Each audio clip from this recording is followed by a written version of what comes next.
EBS 다큐멘터리 자본주의는 자본주의에 대한 비판과 고발로 많은 호평을 받았습니다. 저도 처음에 보고 굉장히 큰 감명을 받아서 다큐도 여러 번 보고 책도 읽었었는데 보다 보니 생긴 의아한 부분들을 조사해보니 정정 및 추가 설명이 필요한 부분이 있어서 영상을 제작합니다. 이 내용을 먼저 요약해볼게요. 자본주의는 5부작으로 이루어져 있는데 자본주의의 기반이 되는 화폐의 본질에 대해서 설명하는 1부, 돈은 빚이다를 중심으로 자본주의의 내용을 먼저 보겠습니다. 인플레이션이 안정적일 때마저도 사실 물가는 안정적으로 계속 상승 중입니다. 이러한 물가의 지속적 상승은 수요와 공급으로는 설명할 수 없으며 통화량의 증가가 그 이유라고 말을 합니다. 그리고 이 통화량의 증가는 은행의 신용 창조와 중앙은행이 찍어내는 본원 통화의 증가 때문이라고 말합니다. 여기서 신용 창조란 누군가가 예금을 하면 일부만 은행에 두고 나머지는 대출을 해주며 실제 돈보다 더 많은 돈이 시중에 돌아다니게 되는 과정을 말하며 우리가 생각하는 대부분의 돈은 이렇게 대출을 통한 신용 형태로 존재한다고 말합니다. 이런 은행의 자금만이 아니라 중앙은행도 경기 부양을 위한 양적 완화 등으로 돈을 찍어내기도 하고 구조적으로 이자를 만들어내야 해서 돈을 점점 더 많이 찍어낼 수밖에 없다고 말합니다. 예를 들어 고립된 경제 환경에서 10,000원이란 돈이 있고 이걸 500원이란 이자 조건에 빌린다면 아무리 열심히 일을 해도 10,000원밖에 못 벌기 때문에 결국 이자에 해당하는 500원을 중앙은행이 더 찍어내서 다른 사람에게 대출을 해줘야 된다는 겁니다. 그리고 500원을 빌린 사람의 이자도 시스템상에 존재하지 않기에 또 찍어내야 한다는 거죠. 그래서 이자와 과거의 대출을 갚는 유일한 방법은 더 많은 대출을 주는 것이라고 말을 합니다. 그리고 이런 인플레이션의 문제는 인플레이션의 거품 이후에 꼭 금융위기가 오기 때문이라고 말합니다. 대출을 해서 신용창조를 해야 되는 은행은 상환 능력이 없는 사람에게도 점점 돈을 빌려주게 되고 사람들은 생산성 향상이 아닌 빚으로 만들어진 부임에도 부유해진 것 같은 느낌의 소비를 밀리면서 어느새 빚을 갚을 수 없는 시점에 오게 된다고 말합니다. 또한 기축통화국인 미국은 금과 달러를 교환해주는 금태환제를 닉슨 쇼크에서 철폐하면서 원하면 언제든지 돈을 찍어낼 수 있게 되었으며 그런 달러를 찍어내는 연준, FRB는 사실 민간은행의 연합이라서 그들의 수익을 위해서 달러를 맘대로 찍고 세계를 쥐락펴락할 수 있다고 말을 합니다. 그럼 이제부터 어느 부분이 의아했는지 조금 더 파고 들어가 볼게요. 우선 다큐에선 은행이 대출을 통해서 신용 통화량을 늘리는 신용 창조를 굉장히 오래 설명합니다. 많은 사람들이 대다수의 돈이 사실 신용이라는 것을 잘 모르기에 길게 설명한 것 같아요. 이렇게 신용을 이해하는 것은 중요하지만 이게 다큐에서 묘사된 것처럼 은행의 계략이라고 보기엔 어렵습니다. 유동성을 공급하고 자금의 수요와 공급을 충족시켜주는 어찌 보면 당연하고 기초적인 과정이거든요. 게다가 은행은 원체 이익을 얻고자 활동하는 영리업체입니다. 비정상적인 게 아니라는 말입니다. 그리고 이런 신용 창조를 바라보는 관점을 차치하고서라도 오류가 있습니다. 다큐를 보고 책을 읽다 보면 계속해서 오르는 물가의 원인으로 이 신용 창조를 설명하는데요. 이 표를 보시면 뭔가 이상하지 않나요? 지속적인 물가 상승이 신용 창조 때문이면 역사적으로 예외적인 상황을 제외하고는 계속 인플레이션이 발생했어야 합니다. 하지만 1870년부터 2020년까지의 흐름을 보면 1990년대 중반까지만 해도 인플레이션 못지않게 엄청난 디플레이션도 발생했습니다.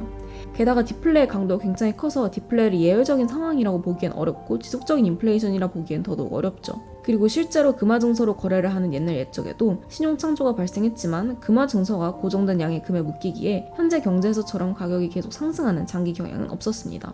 빚을 내는 시기에는 통화량이 증가하여 인플레이션이 발생하고 빚을 내는 시기와 빚을 갚아야 하는 시기가 생기면서 인플레와 디플레의 주기가 생기긴 했지만요. 즉 민간 부문의 신용창조 자체는 금융 불안정과 인플레이션과 디플레이션 간의 순환에는 책임이 있지만 지속적인 인플레이션의 원인이라 볼 수는 없습니다.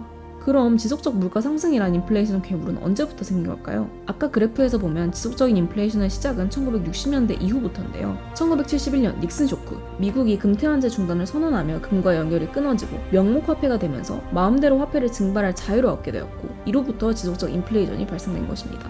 즉, 은행, 민간 부문의 신용 창조로 인플레와 디플레의 순환이 생기면서 금융 불안정성이 생겼고 지속적인 물가 상승은 민간 신용 창조의 씨앗이 되는 중앙은행의 본원 통화를 금 보유량과 상관없이 찍을 수 있게 된 명목화폐로의 전환으로 인한 것입니다.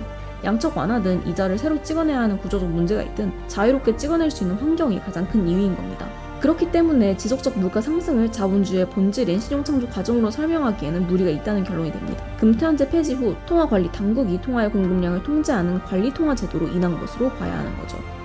그리고 참고로 신용 창조가 인플레이션을 발생시킨다는 것 자체도 항상 옳은 것은 아닐 수 있는 것이 신용 수량론을 제안한 독일의 경제학자 베르너에 따르면 신용 창조의 종류에 따라 성격이 달라서 창조된 신용으로 소비를 한다면 성장 없는 인플레이션을 발생시키지만 생산적 성격의 신용 창조라면 인플레이션 없는 성장을 발생시킨다고 말을 합니다.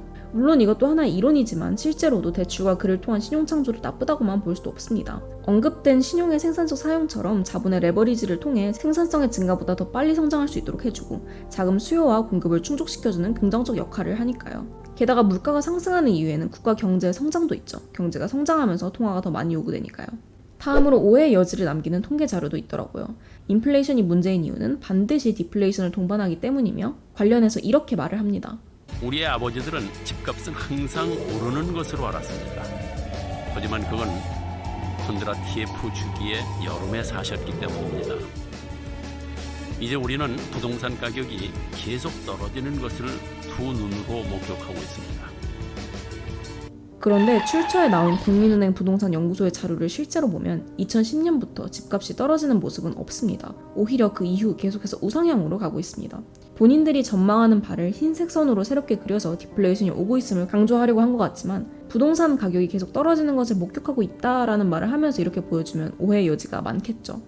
전반적으로 자본주의의 본질과 내재된 위험성을 전달하려다 보니 균형 잡힌 관점보다는 조금은 쏠린 관점으로 전개를 할 수밖에 없었던 것으로 보입니다.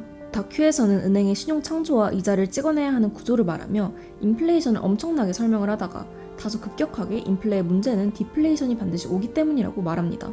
그런데 인플레이션의 원인은 엄청나게 설명을 했지만 그게 왜 디플레이션으로 이어지는지에 대한 설명은 거의 없습니다. 사실 다큐에서 제시한 은행의 신용 창조와 이자를 찍어내야 하는 구조만 보면 디플레이션은 발생할 수 없는 구조가 됩니다. 계속 인플레이션만 일어나겠죠.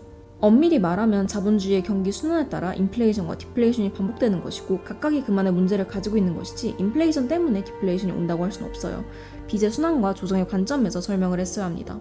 그리고 애초에 이 경기 순환을 무조건 나쁘다고 보기도 어렵습니다. 그 변동 폭이 너무 커지면 문제가 되겠지만 신용의 순환에 따른 자연스러운 현상으로도 볼 수 있죠. 일례로 다큐에도 나온 경기 순환을 발견한 구소련의 경제학자 콘트라티예프는 경기 침체가 경제를 정화하는 데 좋은 역할을 한다고 진단하였습니다.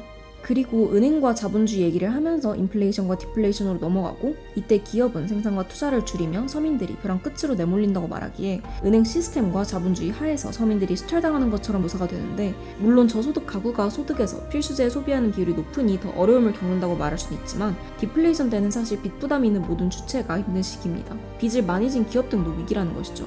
그리고 오히려 디플레이션 땐 물가가 하락하여 소비자 입장에서는 부담이 줄어드는 시기입니다. 그리고 또 하나, 인플레이션의 위험성에 대해 언급하면서 짐바브웨의 하이퍼 인플레이션 얘기를 하는데요. 다큐에도 언급이 됐지만 이 사태는 독재자 무가베 하에서 발생한 것으로 어리석은 정책의 악영향을 돈을 찍어내서 해결하려고 한 것이기 때문에 자본주의의 문제로 볼 수 없습니다. 인플레이션이 극심할 때 문제점을 보여줄 수는 있지만요. 그래서 이 부분도 주의해 주시면 좋을 것 같습니다. 마무리하며 드리는 말씀은 전 이 자본주의 다큐가 틀렸다고 비난하기 위해서 이 영상을 제작한 것이 아닙니다. 오히려 좋은 다큐라고 생각하고 전달하려는 메시지에 몹시 공감해요. 예를 들어 사람들이 잘 모르는 화폐의 본질인 신용에 대해서 말하는 것, 그리고 2008년 금융위기처럼 도덕적 해이를 비판하는 것도 유의미하다고 생각합니다. 저도 계속해서 올라가는 물가와 증가하는 미국의 빚 부담이 현재 시스템에서 굉장히 큰 리스크라고 생각하기도 하고요. 하지만 균형 잡힌 시선으로 전달하지 않는 것은 자본주의를 무조건 안 좋게 보는 편향적 관점을 심을 수 있기 때문에 주의하며 제대로 봐야겠죠. 좋은 다큐이니 잘못 이해될 수 있는 부분을 정정하여 더 잘 이해하길 바라는 마음에서 제작했다는 점 알아주셨으면 좋겠습니다. 오늘 영상 특히나 제작하고 싶었던 주제였는데 어떠셨는지 정말 궁금하네요. 어떠셨는지 댓글로 남겨주시면 감사할 것 같아요. 영상 유익하셨다면 좋아요와 구독 부탁드립니다. 참고 자료 및 문헌은 설명란에 달아줄게요. 오늘도 시청해주셔서 정말 감사드립니다.